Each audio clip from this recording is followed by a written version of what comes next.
Boa tarde, pessoal. Sejam bem-vindos à primeira parte da terceira aula dessa disciplina. Essa primeira parte da aula 3 vai falar sobre instrumentos de medição. Nós vamos começar falando sobre a medição de tensão e de corrente, ou seja, vamos começar falando sobre voltímetros e amperímetros. Vamos começar falando sobre o amperímetro. O amperímetro mede correntes, e se a gente quiser medir a corrente que flui sobre um elemento de um circuito ou sobre uma parte de um circuito, a gente precisa posicionar esse amperímetro em série com a parte do circuito na qual a gente quer medir a corrente. Olhando para a figura 3.21, por exemplo, se a gente quer medir a corrente que flui sobre a resistência R1, a gente precisa posicionar o amperímetro, e esse aqui é o símbolo do amperímetro, em série com essa resistência R1. E amperímetros ideais têm uma resistência equivalente de 0 ohms. Vamos lembrar lá como a gente calcula a resistência equivalente de elementos em série. A gente faz o somatório dessas resistências desses elementos, certo? Então, olhando para esse circuito aqui, se a gente fizer o somatório dessas resistências, vamos fazer o somatório só dessa partezinha de R1 e do amperímetro. Se a gente soma R1 e RA é o nome que eu dei para a resistência do amperímetro. E a gente quer que esse amperímetro ele não influencie na corrente que flui por essa parte do circuito. Se ele influenciar nessa corrente, ele vai estar alterando o valor da corrente que ele quer medir e a medição vai estar errônea. Então, a gente precisa que R1 mais RA seja igual a R1. E para que isso aconteça, RA precisa ser igual a 0. Então, essa é a explicação para que amperímetros ideais necessitem ter uma resistência equivalente igual a 0. Vamos agora falar sobre os voltímetros. Os voltímetros são instrumentos que medem a tensão. E para a gente medir a tensão em uma parte de um circuito ou elemento de um circuito, a gente precisa posicionar esse voltímetro em paralelo com a parte do circuito onde a gente quer fazer a medição de tensão. Então, olhando para essa figura 3.21, se a gente quiser medir a tensão sobre o resistor R2, por exemplo, a gente precisa ligar um dos lados do voltímetro em um dos terminais de R2 e o outro lado do voltímetro no outro terminal de R2. Os voltímetros ideais, eles têm uma resistência equivalente infinita. Vamos lembrar aqui, a gente está posicionando esse voltímetro em paralelo com a resistência R2. E vamos lembrar da aula passada, quando a gente falou que a forma de calcular a resistência de elementos em paralelo, de resistores em paralelo, é fazer 1 sobre a resistência equivalente é igual ao somatório do inverso das resistências. Então, se a gente quiser achar a resistência equivalente de R2 e da resistência do voltímetro, a gente pode dizer que é 1 sobre essa resistência equivalente. Então, vamos colocar 1 sobre REC. Vai ser igual a 1 sobre R2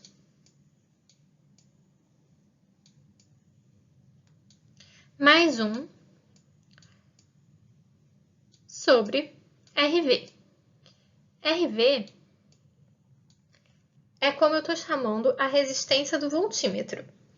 Se a gente quer que o voltímetro não influencie na medida que a tensão medida não seja influenciada pelo posicionamento do voltímetro no circuito, e a gente não quer que essa tensão que a gente quer medir seja alterada quando a gente liga o voltímetro no circuito, então a gente quer que a resistência equivalente, que 1 sobre a resistência equivalente, seja igual a 1 sobre R2, para que a resistência equivalente seja igual a R2.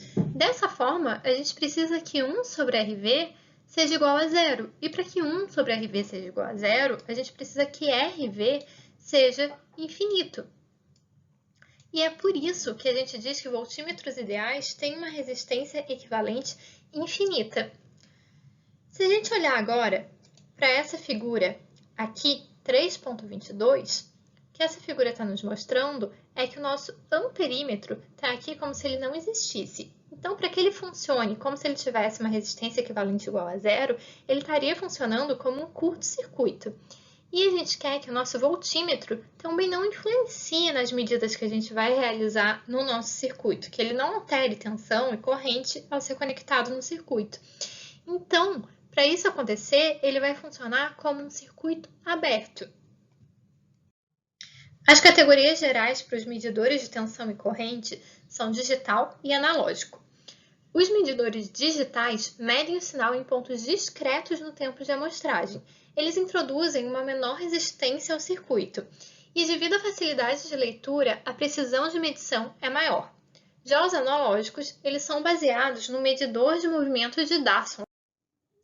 E o que são medidores de movimento de Dasson? Eles consistem em uma bobina móvel colocada no campo de um ímã permanente. Olhando aqui para a nossa imagem, aqui a gente tem a nossa bobina.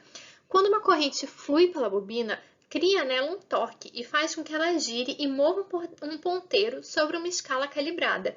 E a deflexão do ponteiro vai ser diretamente proporcional à corrente na bobina móvel. Então aqui a gente tem o nosso ponteiro e a nossa escala calibrada. A bobina ela é caracterizada por uma calibração de corrente e de tensão. Então, por exemplo, para um medidor de movimento típico encontrado no comércio, cujas calibrações são 50 mV e 1 mA, quando a bobina está conduzindo 1 mA, isso vai querer dizer que a queda de tensão sobre ela vai ser de 50 mV e que o nosso ponteiro vai ser defletido até a posição final da escala. Um amperímetro analógico ele vai consistir de um medidor de Dasson em paralelo com um resistor. E esse resistor vai ter a função de limitar a quantidade de corrente na bobina. Então, vamos olhar aqui para a nossa figura 3.24. Quando a gente tem esse resistor em paralelo, esse resistor RA, ele vai fazer com que parte dessa corrente que está entrando aqui nesse nó flua por esse resistor RA, de forma que ele vai estar limitando o restante da corrente que vai vir para o medidor de Dasson. E o voltímetro analógico, ele consiste de um medidor de Dasson em série com um resistor. E dessa vez, esse resistor vai estar limitando a queda de tensão na bobina. Então, se a gente olhar para a nossa figura 3.25, parte da nossa queda de tensão vai ocorrer aqui no resistor RV. E o restante vai ser sobre o medidor de Dasson. De forma que essa resistência sobre o medidor vai ser limitada. O valor do resistor vai ser escolhido de acordo com o valor máximo de leitura que nós desejamos realizar. Medidores reais introduzem resistência ao circuito, extraindo energia do circuito enquanto fazem medição. E quanto maior a energia extraída, mais séria vai ser a interferência na medição. Então, lembra lá quando eu falei que os amperímetros ideais têm resistência equivalente igual a zero e que os voltímetros ideais têm resistência equivalente igual a infinito? Na prática, a gente não vai conseguir uma resistência igual a zero ou uma resistência infinita. Então, o que vai acontecer é que parte da energia do circuito vai ser gasta ali nesse instrumento de medição. E quanto maior for essa energia extraída, mais séria vai ser a interferência na medida. Ou seja, ao tentar realizar a medição da tensão e da corrente, a gente vai estar alterando um pouco esse valor dessa tensão ou dessa corrente. Mas a gente precisa que essa influência seja a menor possível, de forma que o valor medido seja realista. E o grau de interferência vai depender da comparação entre a resistência efetiva dos medidores com a resistência do circuito. A gente pode usar uma regra chamada de 1 para 10, que ela diz que a resistência equivalente de um perímetro não deve ser maior do que 1/10 do valor da menor resistência do circuito, para que a corrente que esteja sendo medida seja aproximadamente a mesma com ou sem o amperímetro.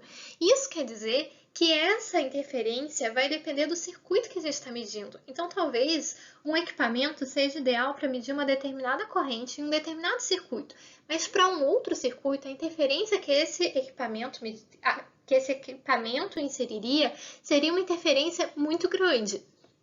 Por último, vamos falar sobre as pontes de Wheatstone. A ponte de Wheatstone é um circuito utilizado para medir de forma precisa resistências médias, que são aquelas resistências na faixa de 1 ohm a 1 megaohm.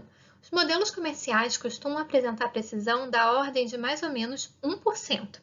Vamos olhar para esse circuito aqui da figura. Uma ponte de Wheatstone é composta por 4 resistores, sendo um deles de resistência variável. No caso dessa figura, o resistor de resistência variável é R3. O símbolo para um resistor com resistência variável é o símbolo de um resistor com uma seta em cima, como a gente pode ver aqui. Das resistências que não são variáveis, no caso R1, R2 e Rx, duas dessas resistências, nós precisamos saber o valor, e a terceira é o resistor na qual a gente quer medir a resistência. Além dos 4 resistores, a ponte de Wheatstone também possui uma fonte de tensão contínua e um detector, normalmente um medidor de Dassault, que absorve uma corrente na faixa dos microamperes. Vamos olhar para essa ponte de Wheatstone na figura 3.26. Deixa eu chamar esse nó de A. E esse outro nó aqui, eu vou chamar de B. Se não houver fluxo de corrente entre os nós A e B, e se não houver queda ou elevação de tensão entre esses nós, a gente vai dizer que a ponte de Wheatstone está em equilíbrio. E para que serve a ponte de Wheatstone estar em equilíbrio? Bom, se a gente quiser saber o valor da resistência desconhecida, eu vou dizer que a resistência desconhecida aqui é Rx. Então, se eu quiser saber qual é o valor de Rx, utilizando uma ponte de Wheatstone, eu vou regular essa resistência variável, que no caso é a resistência R3, até que a ponte esteja em equilíbrio. E vamos olhar para essa figura aqui embaixo para a gente entender melhor isso. Vamos lembrar que o somatório das correntes que entram e que saem de um nó tem que ser igual a zero.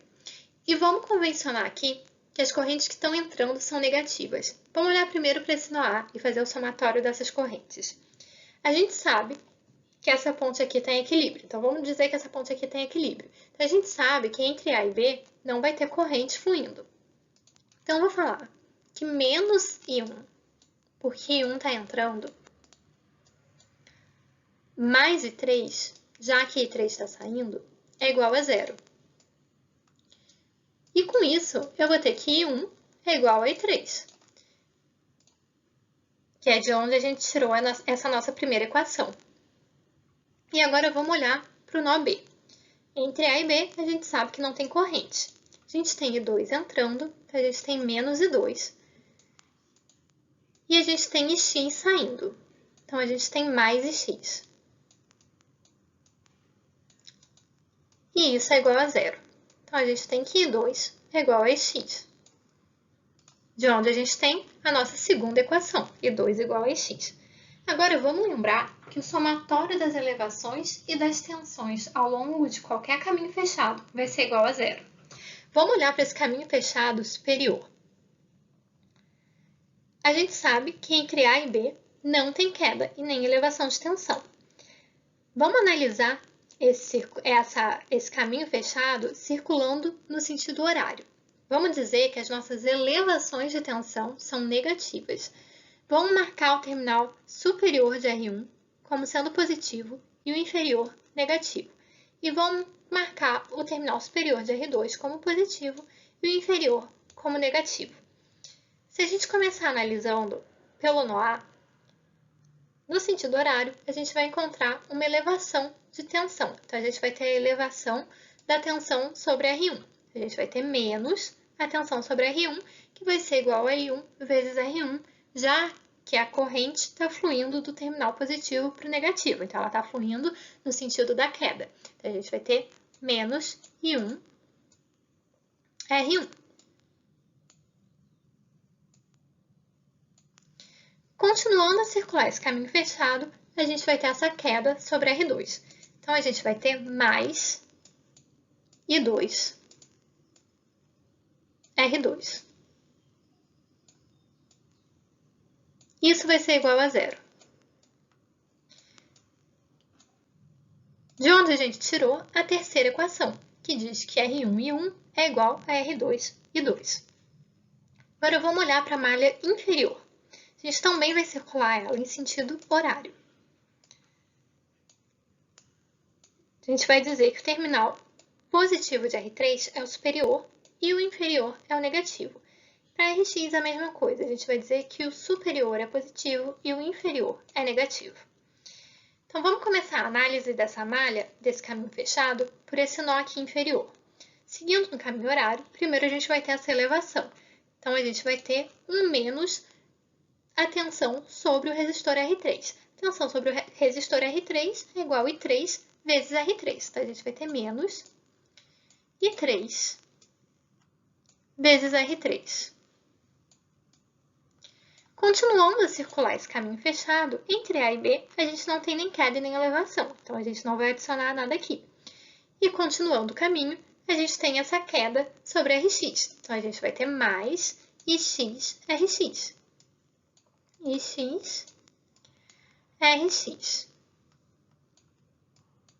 Isso vai ser igual a zero. Daí, saiu a nossa quarta equação, R3 e 3 igual a Rx e x. Nós podemos olhar para essas duas equações, a equação 3 e a equação 4, e tentar achar uma relação entre essas resistências. Se eu olhar para as equações 1 e 2, eu vejo que 1 é igual a I3 e 2 igual a Ix. Então, eu vou vir aqui nessa equação 3 e vou substituir os valores de 1 e 2 nela. Então, eu vou dizer que I1 é igual a... Eu vou substituir I1 por I3 e eu vou substituir I2 por Ix. Como a gente pode ver aqui, na equação 5, a gente vai ficar com R1 vezes I3 igual a R2 vezes Ix.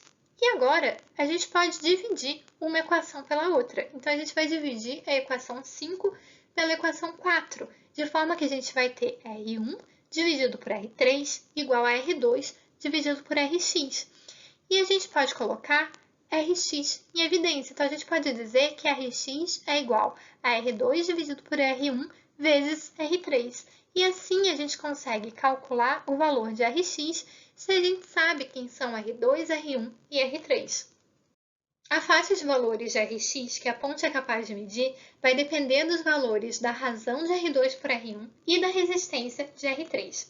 É comum que em pontos de Wheatstone comerciais R1 e R2 assumam valores de 1, 10, 100 e 1000 ohms, e isso vai possibilitar que a razão de R2 por R1 varie bastante. E a resistência R3 também costuma poder variar entre 1 e 1000 e 11.000 ohms. E com essas variações, a gente acaba tendo um range bem grande de valores de Rx que é capaz de ser medido pelas pontes de Wheatstone comerciais. A primeira parte da aula 3 fica por aqui e a gente se vê no próximo vídeo para a segunda parte, onde a gente vai falar de equivalentes estrela-triângulo.